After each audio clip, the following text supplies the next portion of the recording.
Come in. Welcome. I'm E.G. Marshall. Welcome to another hour of mystery and suspense. To a terrifying experiment in supernatural power. An experiment by a retired scientist to direct his wife's subconscious mind to shoot him. Our mystery drama, The Breaking Point, was written especially for the Mystery Theater by Hank Warner and stars Roger DeCoven. It is sponsored in part by the Kellogg Company, makers of Kellogg's Special K cereal, and by new sugar-free Diet 7-Up. I'll be back shortly with Act 1. And now another story of the ball and chain as Kellogg's Special K presents Veronica and Jack. Oh, Jeffrey, isn't this romantic? Out in a quiet lake at night with you rowing the boat. Yes, Veronica, it's really neat. Jeffrey, what was that?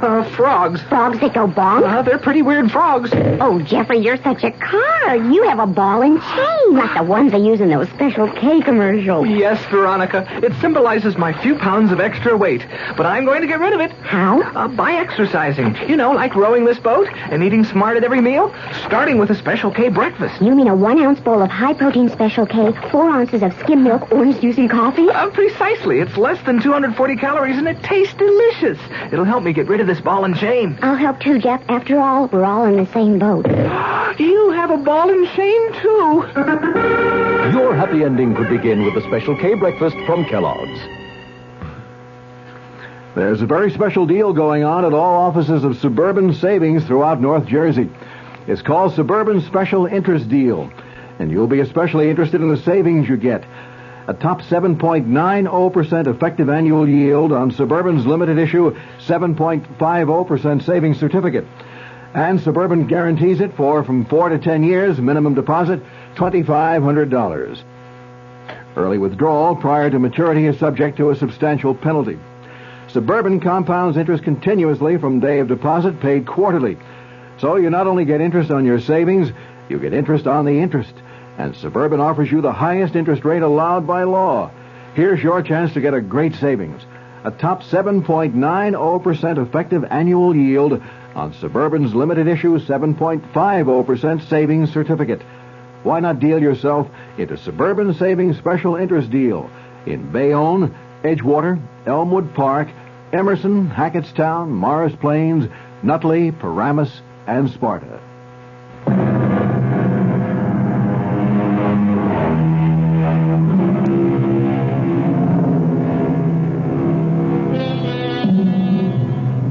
Come, ride with me in this ambulance, speeding through the midnight fog, across the Golden Gate Bridge to St. Francis Hospital in downtown San Francisco.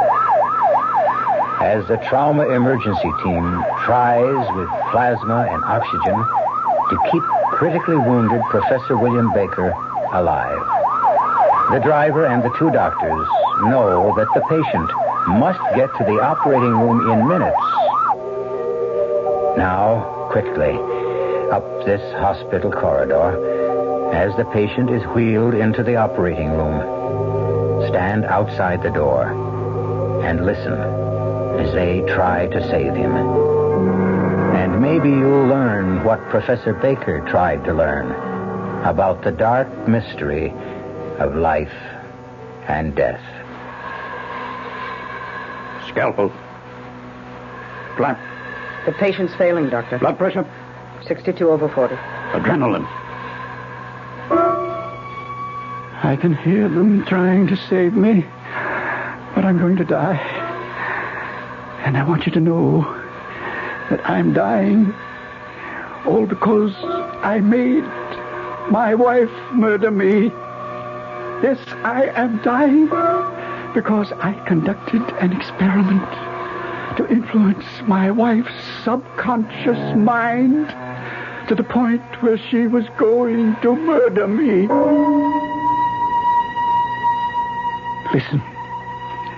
Listen carefully. I will tell you exactly what happened. And when I have completed what I desire to communicate, go to the police. Tell them, if you dare, I say dare, for it will require courage. It began this afternoon when Dr. Philip Simpson, the brilliant young brain surgeon, drove up in his station wagon from Palo Alto to address the San Francisco Medical Society and spend the night with us at the cottage Helen, my wife, and I had rented in the wooded hillside just across the Golden Gate Bridge, overlooking the ocean. He brought Chi-Chi, one of 2 capuchin monkeys he kept under observation in his research laboratory. It's good to see you, Philip. It's so good to see you, Professor Baker. So, that's Chi-Chi. Yes, he wants to get out. Quiet down, Chi-Chi. Come on, you can come out. Hello, Chi-Chi. Oh, you want to shake hands, too, of course. Welcome, Chi-Chi. Very affectionate. Astounding talent for mimicry. Oh, dear. Get off Professor Baker's shoulder, Chi-Chi. Come on down. He likes your hat. No, Chi-Chi. No. All right, now you've tried it on. Give it back. Oh, thank you, Chi-Chi. He gets tired of wearing his black skull cap. Chi-Chi, let go of my hand. Now, you go on by yourself. He's always curious about new surroundings. Probably wants to explore that grove of trees. So go on, Chi-Chi. He won't go far. He'll play for a while and come back. Beautiful place you have here, Professor Baker. Is Helen home? Oh, she'll be back shortly. Had some shopping in the village. She just had to have abalone for you. She remembered how much you enjoy abalone steak. Wonderful, wonderful. How is she? You and Helen certainly could not have found a lovelier place for retirement. It is rather isolated, but then it does have that increasingly rare commodity, peace and quiet. Let's walk around back. Just beautiful. This view. How about a cocktail? Well, why don't we wait for Helen? Well, she ought to be back any minute. We usually have our evening cocktail in the study. Gets foggy on the patio towards sundown. What about Chi-Chi? Oh, he'll be all right. He'll open the patio door if it's left unlocked. Gets hysterical if he thinks he's been locked up. Still like dry Manhattans? Perfect. Did you tell Helen that you had asked me to bring Chi-Chi? I intended to. Slipped my mind. Here you are. Ah, thank you. Well, cheers. That's good as ever. I hope Helen won't be upset. I'm sure she won't. I rather think she'll be intrigued with the idea of having Chi-Chi here for our experiments. What, you mean she's working with you on the research? Oh, yes. She's very cooperative. Finds it lots of fun. Well, that is interesting. Is she as intrigued as you seem to be with psychic studies? Well, frankly, I don't believe so. She's been very cooperative, but I don't think she really approves. Oh? Well, sometimes I question the wisdom of having married at my age. Oh, come on now. I remind you, Philip, Helen is 20 years younger. I sometimes have the feeling she feels trapped, misses the activities of faculty wives she so enjoyed in the years before my retirement. Perhaps we'd had children. Philip, Helen should have married you when you were both graduate students. Well, there's nothing happened between you. No, Philip, not yet, but... Well, don't tell me that you, Professor Baker, an eminent physicist for 40 years, with worldwide reputation for scientific integrity, has succumbed to clairvoyance? And you, Philip? Do you have irrefutable proof that clairvoyance does not ever exist?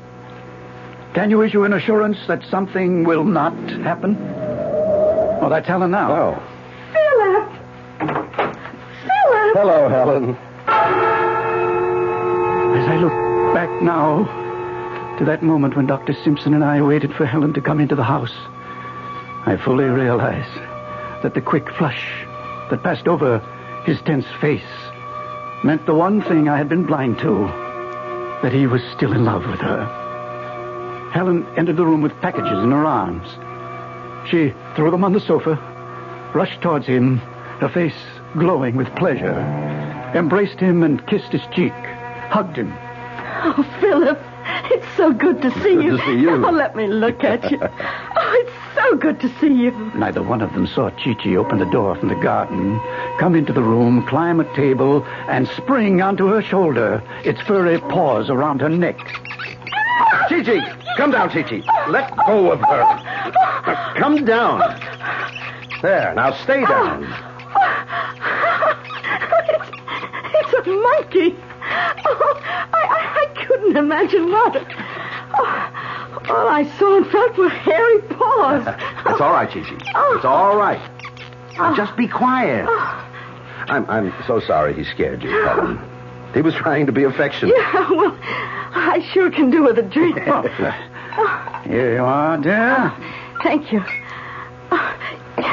He is cute, but why the black skull cap? Well, you might say aesthetic reasons. Aesthetic? Or cosmetic. Philip doesn't like his little wards running around in public with their brains exposed. Brains exposed? Yes, that's right, Helen. The skull cap covers Chi-Chi's plastic skull. Now, I'll show you. There you are. Well, you can see its brain. It's positively fascinating. It's almost unbelievable. Oh, Philip, it's brilliant. It's absolutely brilliant surgery. Wait a minute, Helen. I'm just carrying on what was begun in 1948 at the Naval Medical Research Institute in Bethesda, Maryland. Really? I had no idea such surgery was possible that far back. Helen, my dear, there's a big gap in your knowledge of surgery. The ancient Egyptians operated on cranial bone. That's correct. Look here, Helen. Surgeons in a series of 4 operations removed cranial bone from the shaved head. And when the skull healed, fitted the metal ring around the edge of the skull, sealing the joint with rosin and wax. The clear plastic skull is held in place by these 6 steel bolts. Marvelous. Simply marvelous. Oh, it's practically routine now. Well, why was it done, Philip? Well, to study through the plastic skull, as I'm still studying, the flow of blood when the monkeys are in an induced state of shock or under the influence of anesthesia or drugs like adrenaline, histamine, and, of course, reactions to cold, hunger, diet, fear, tension, so forth. Incidentally, I'm leaving Chi-Chi here for a while. Here? Oh, I'm sorry, Helen. I simply forgot to tell you. Yes, but why? I mean, why is it being left here? What Philip is too polite to say, my dear, is that he's loaning Chi-Chi to me for extrasensory and paranormal experiments, to make my own observations. I believe he hopes to convince me that the brain, monkeys or man's, fails to respond with a measurable reaction to mental energy messages. Exactly. Look, I'm curious. Why must the experiment be with a monkey when a dog, a horse? Philip understands, don't you, Philip? Well, Helen, in the scale of intelligence among animals, the monkey has the highest ability to learn next to man. Oh, Philip, what time is your lecture? Well, I should be at the academy by 8. Good. Give us enough time for another cocktail. And not have to rush through dinner. Darling, please shake up another round. I'll take these packages to the kitchen. Well, here, let me carry them in. Oh, well, just put them on the counter, Philip. Anything else I can help you with? Just show me where things are. I'll help set the table. What is it, Helen? You all right? Yes. The table. What are you talking about? I said I'd help set the table. Oh, well, later. Let's have our drink and talk. There's so much to catch up with, Philip.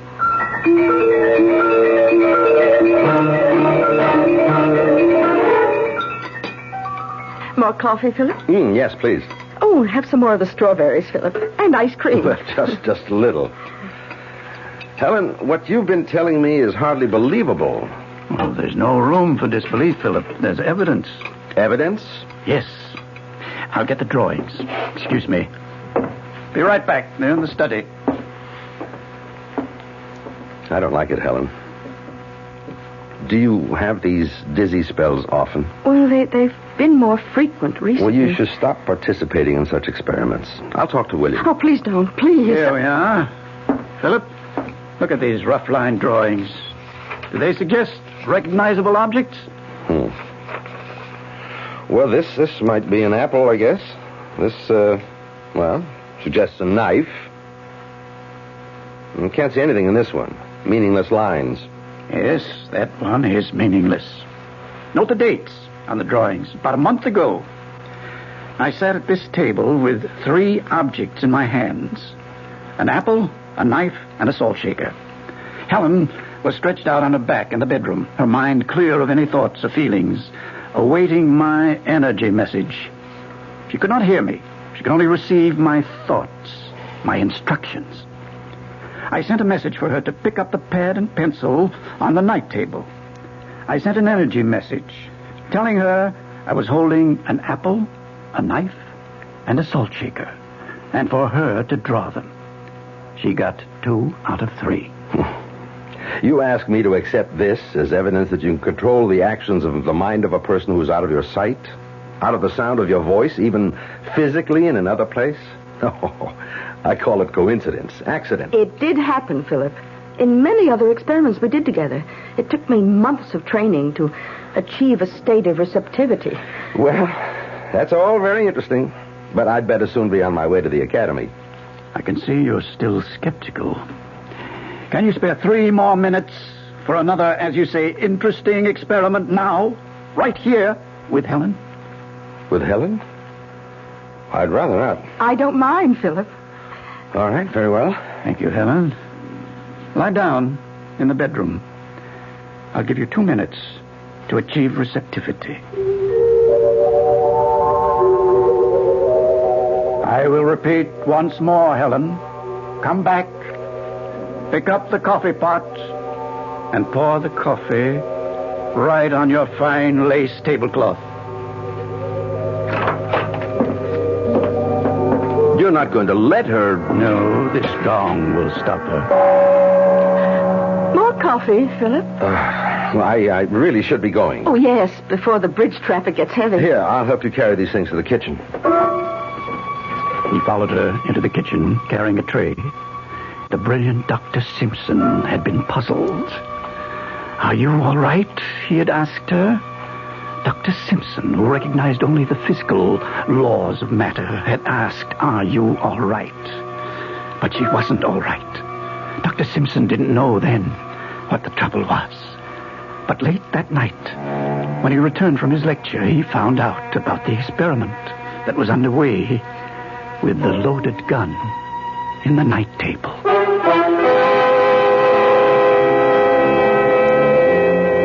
I'll be back shortly with Act 2.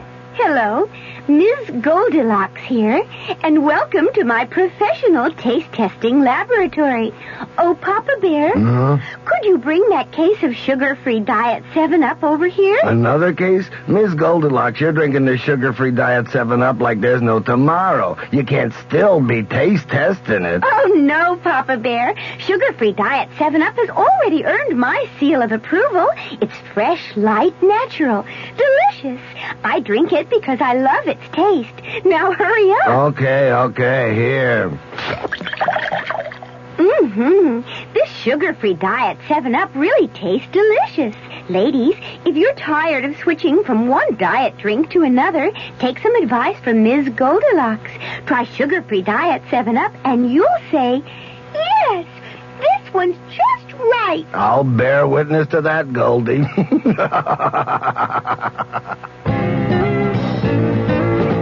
Hey, Mom, what's for dinner? Hey, Mom, what you got?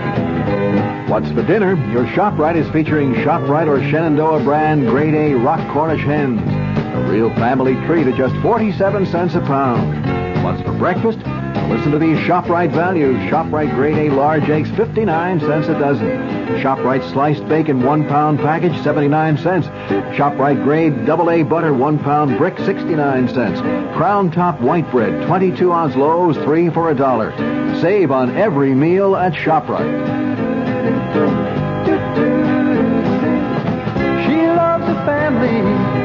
She wants the best. She does all that she can do. She lets ShopRite do the rest. Hey, Ma, what's for dinner? ShopRite has the answer. WOR New York, your Mystery Theater station.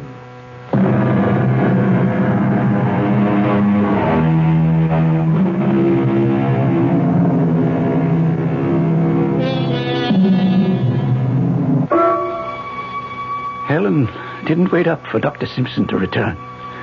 I waited in the study, dark, but for the small lamp on my desk, and still, except for the soft breathing of Chi-Chi asleep in the shadowy corner of the sofa. I waited and read until I could be sure that Helen was sound asleep. I unlocked my desk and took out the one notebook I kept hidden from her and made an entry. The experiment is beginning to show results.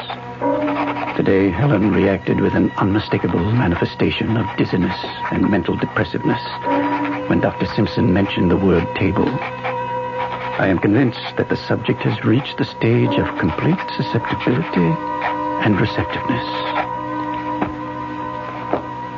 Then I continued the experiment. I stared in the direction of the bedroom door and concentrated. I shut out every sight and sound and thought until I was oblivious to everything but the task at hand. Helen, there is a gun in the night table. In the night table, Helen. In the night table, a gun, Helen. In the night table, a gun. Helen. Professor Baker. Yes? What are you doing? Experimenting. Where's Helen? Lying down in the bedroom. Close the door, won't you? Professor, what is this experiment? It's a very simple experiment. I'm trying to reach her mind. Now, if you'll excuse me. Helen, there is a gun in the night table. Stop it. Stop. Why, you're shaking, Dr. Simpson. What are you up to? I'm simply trying to tell Helen there's a gun in the night table by her bed. And for her to... To what? To pick it up, enter this room, point the gun at me, and pull the trigger. But why? Why? What I'm trying to determine is whether one mind can influence another by exerting mental energy to do something the subject would normally recoil from doing. Yes, go on. In Helen's case, I'm sure that in her conscious hours, she would never even entertain the thought of shooting me. I'm trying to determine whether she can be made to do just that without her being aware that she is being impelled to do so. Oh, but why?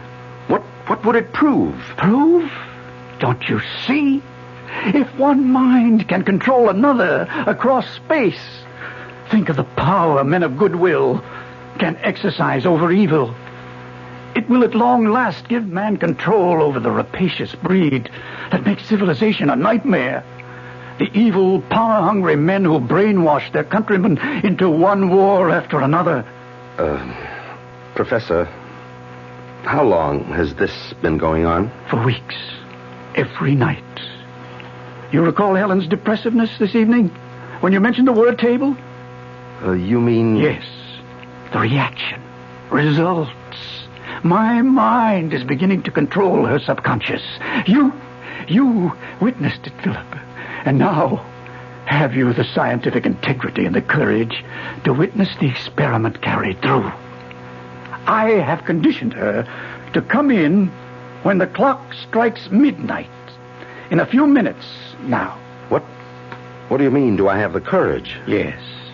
To stand by and not interfere when or if she's about to pull the trigger to kill me. You mean the gun is loaded? Of course it is. But why not blank bullets? The experiment must be carried out with all factors of reality to eliminate all possibility of interference from her extrasensory perception. I don't understand. Don't you see? Her extrasensory perception could signal her subconscious mind that the gun is harmless, and the experiment would prove nothing. Professor Baker, I simply cannot understand how a man like you, who's devoted 40 years to the science of physics, can suddenly, on retirement from scholastic life, devote all his time to such elusive matters as parapsychology, mental telepathy, clairvoyance, fantastic nonsense. You sound very dogmatic for a man of science, Dr. Simpson. With all due respect to your sincerity and your experiments, Professor Baker, the vast array of scientific knowledge still supports the theory that human behavior can be traced directly to the physical and chemical factors of the human body. And you think Chi-Chi will convince me of that? Precisely. You allow for no distinction between man and the monkey? None. Both are animals. Listen to me, Philip. You've been trying to dissuade me. Oh, I'm quite aware of that. Now let me try to convince you. All right, I'm listening. From the time the British Society for Psychical Research was founded in 1882, right through the present worldwide experimentation to pierce the veil of the unknown, the one thing that has been missing is the willingness of scientists of unquestioned integrity to conduct their own experiments. The time has come, Philip, for researchers like you and me to settle once and for all what is or is not possible, is or is not true in paranormality. If I consent to witness your experiment, will you promise me that if it fails, tonight, now, you will never again experiment with Helen's mind? Yes. But, Philip, I can see you're still afraid that the experiment will succeed and that she could shoot me. I'll put you at ease. This gong that stopped her from pouring the coffee on the table. Here, you hold it. And if you think the situation warrants, strike the gong. Very well. Proceed. He stood by the door to the study, one hand holding the brass gong by its silk braid, his eyes watching the clock on the mantel as it started to strike midnight. Chi-Chi, awakened by the clock and our raised voices, was nervously pacing back and forth across the top of the back of the sofa. Philip watched the door. I sensed he was prepared if Helen failed to respond to the gong. He would strike the gun out of her hand. I resumed the experiment. Pick up the gun. Come into the study, Helen. The study, Helen. Helen walked in, her eyes fixed and staring, her arms at her side, her right hand slightly behind her, Philip, mouth open, unable to utter a word, watching her. Point the gun at me. Pull the trigger. Helen! Dr. Simpson dropped the gun. Rushed to me as I slumped over the desk. Good God. The bullet hit in my chest. Helen! Towels, adhesive tape. It's a chest wound. Have to keep him from sucking in air. He looked up from examining the wound. One glance told him she didn't hear or understand. He ran to the bathroom, got towels and the tape. Helen, call an ambulance. He moved me to the couch, pillows under my head, ripped open my shirt, pressed the towel on the wound, taped my chest to keep the pressure on the wound. Call the ambulance, Helen. She didn't respond. He seized the phone. Put down the phone, Philip. Helen. Helen, why are you pointing the gun at me? Put down the gun. She lowered the gun to her side. He went to her. My eyes closed.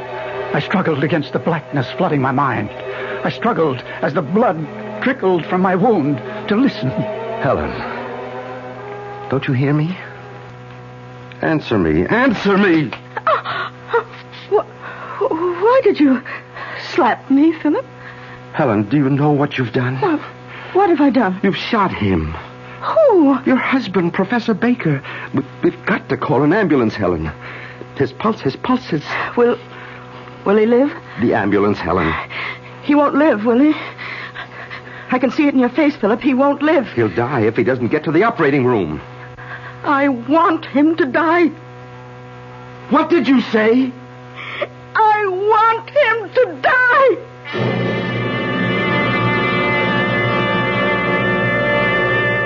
Well, I must say, I'm surprised, too. But then, Helen's probably like most women. Not always mean what they say or say what they mean, huh?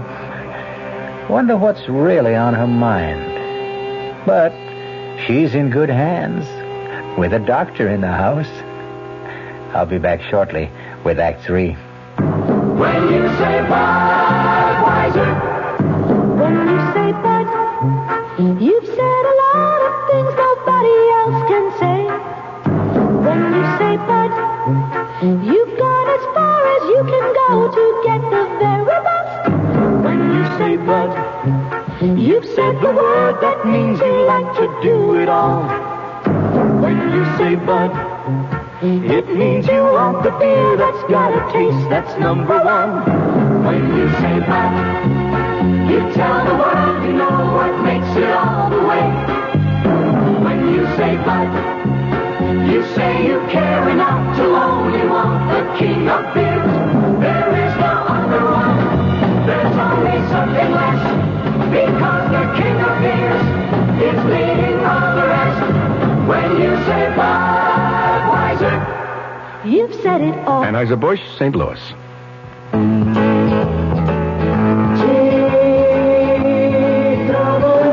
People who fly a lot get to know the difference between one airline and another. And it's these frequent flyers who tell us they're more comfortable flying on TWA. What is comfort on an airplane? It's coach on our wide-body 1011, where all seats are 2 across. It's 1011 first class, where seats swivel around so you can talk or have dinner with friends. TWA Comfort is a roomy 747 with contoured seats you can sit in for 5 hours without getting fidgety. And Comfort is the TWA twin seat in 707 coach, which lets you fold down the middle section if nobody's there and sit 2 across instead of 3. On long TWA flights, you'll also have a choice of meals and movies on movie flights. But above all, you'll be comfortable. That's what TWA Ambassador Service is all about. Only TWA flies the wide-body 1011 to Los Angeles and the big, comfortable 747 to San Francisco. Call your travel agent or TWA for reservations.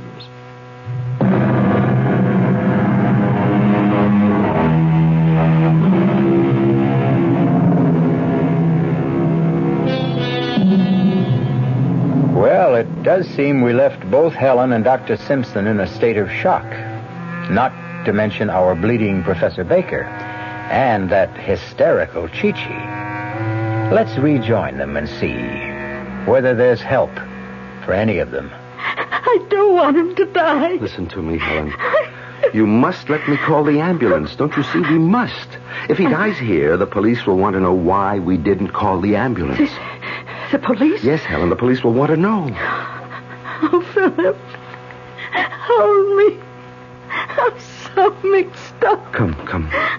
Sit down. Lean back. Just try to relax. Put the gun on the floor.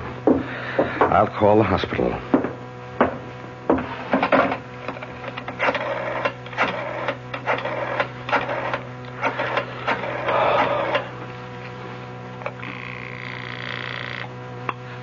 St. Francis Hospital. This is Dr. Philip Simpson. Yes, doctor. I need the ambulance trauma team at once. 47 Edgecliff Road. Critical chest wound. Gunshot. Yes, doctor. I'll put it right through. Now, I want you to call the police, Helen. The police? Yes, they'll be here soon anyway. They're always alerted about requests for an ambulance. But I want you to call them for the record. It will be important at the trial. I'll get them on the phone. You talk.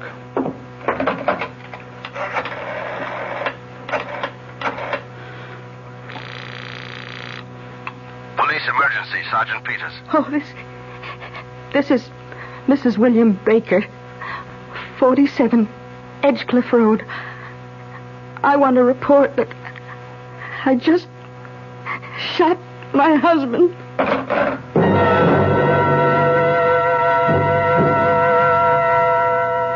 What will I tell them when they get here, Philip? You don't have to answer any questions tonight. I'll have the law firm of Kendall Prentice represent you. They're specialists in forensic medicine.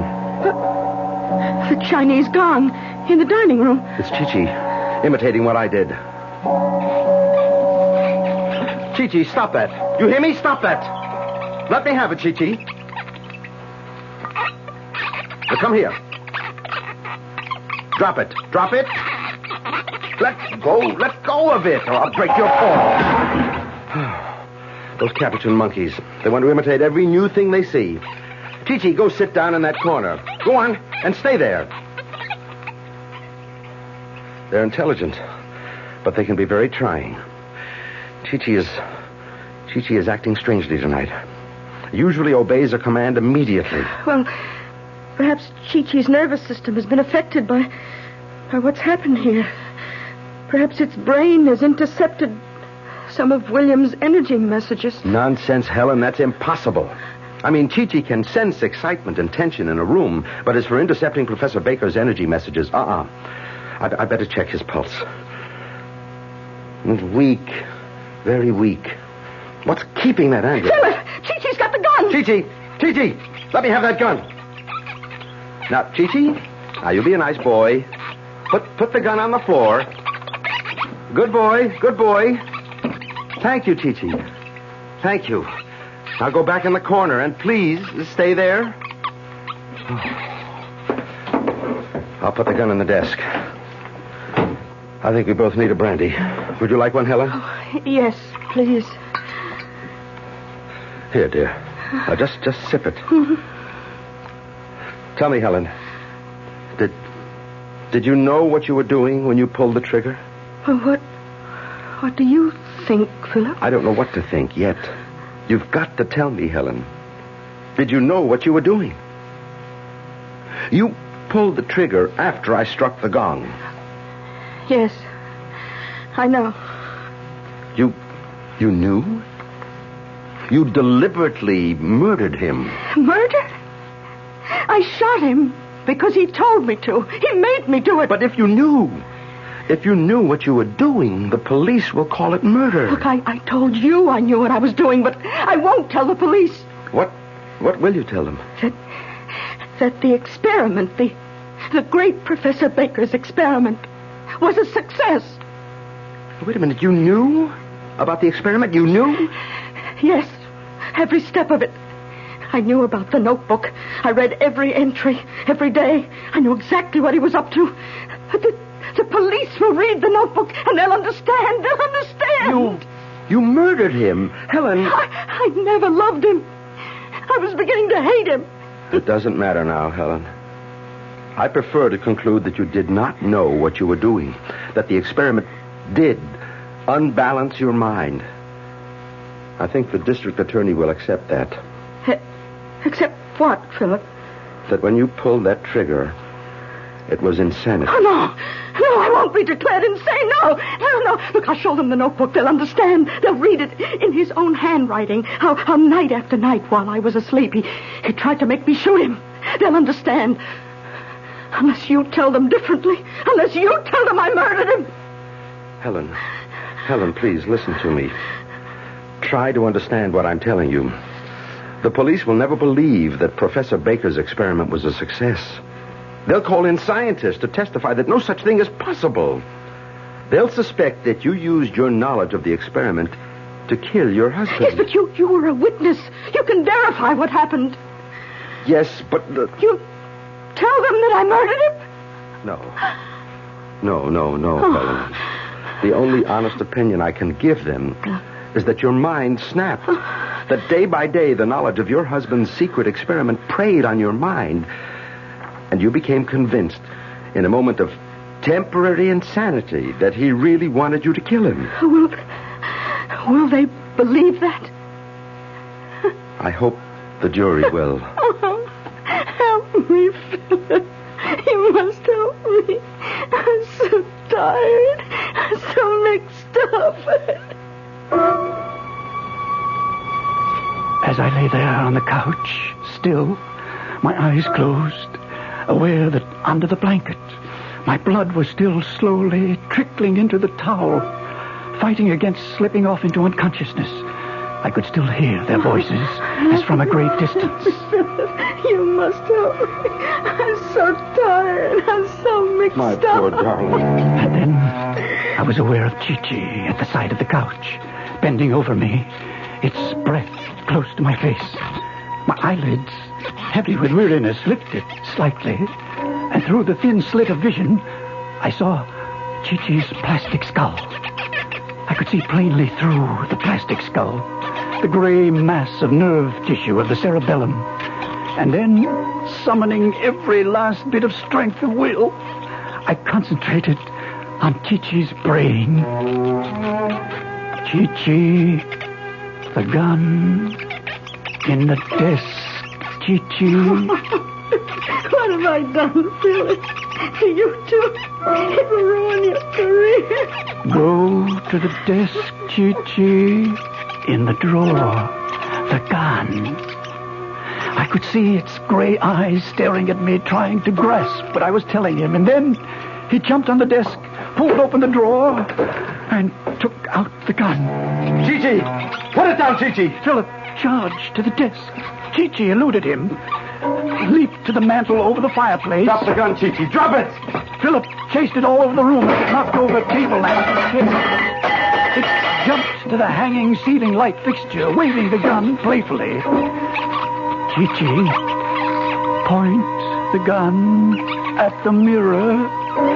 At the mirror, Chi-Chi. Drop it! Drop it! Give me the gun, Chi-Chi! At the mirror, pull the trigger.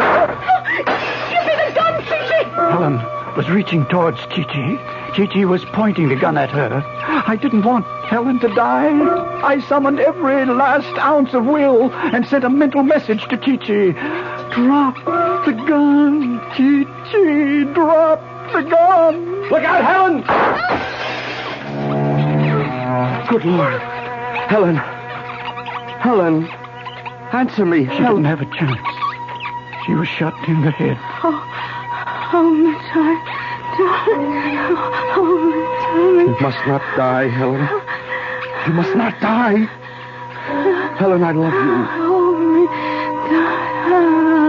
Chi-Chi was at the door at the garden in a panic, trying to open the door, the gun still in his hand. Philip grabbed the fireplace poker, swung it on Chi-Chi's plastic skull. It glanced off and fell out of his hand.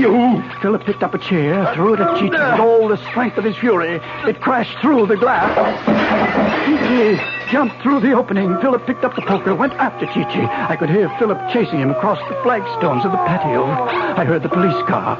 I could hear Philip shouting. Chi-Chi!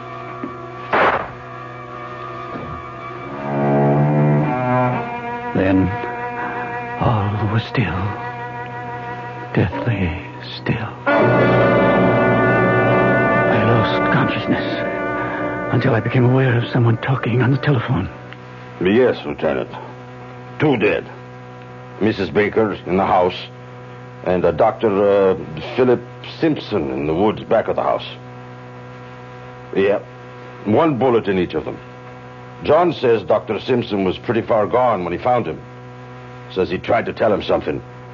John thinks it was something about a monkey still running around out there with a loaded gun.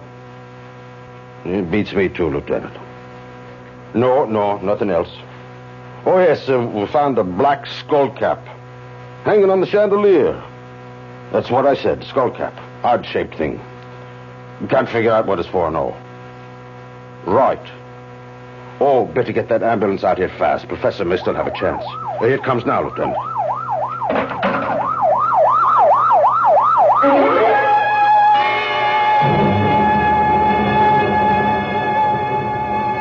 That's how it happened. Exactly how it happened.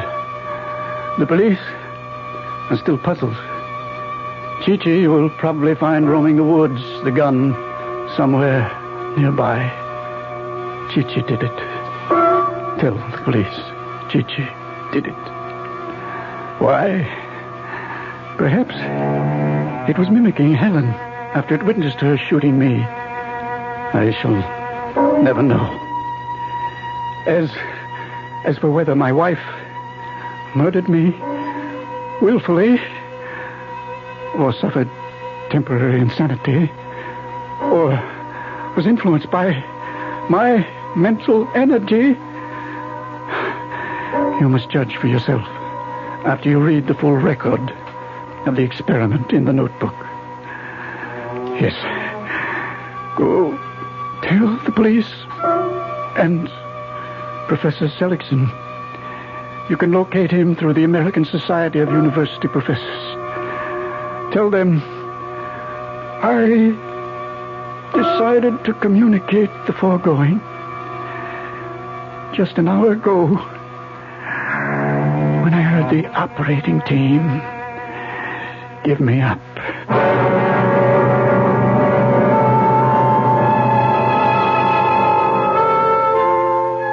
And they say dead men tell no tales.